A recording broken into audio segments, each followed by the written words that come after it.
त्वचेचा कुठलाही आजार होण्याचे मूळ कारण म्हणजे दीर्घकाळासाठी आपल्याला कुठला तरी स्ट्रेस आहे, तणाव आहे आणि या दीर्घकाळाच्या स्ट्रेसमुळे पचनावरती काही ना काही दुष्परिणाम झालेला आहे.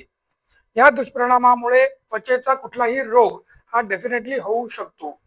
सोरायसिस सारख्या त्वचेच्या आजारामध्ये सुद्धा त्याचं मूळ कारण हे स्ट्रेस आहे हेच सांगितलं जातं. सो ह्याच्यासाठी न्यूरोथेरपीची एक छोटीशी प्रक्रिया आपण घरच्या घरी करून बघू शकता.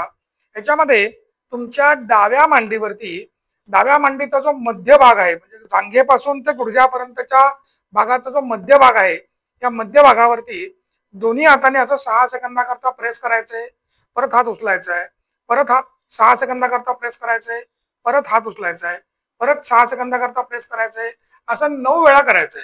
म्हणजे 9 वेळा 6 सेकंदाकरता प्रेस करायचंय. असं दिवसातून एकदा किंवा फार तर फार दोनदा, असं खूप झालं तर 20 ते 22 दिवस करायचंय. हे करून बघा आणि आपला काय अनुभव आहे ते आम्हाला अवश्य कळवा.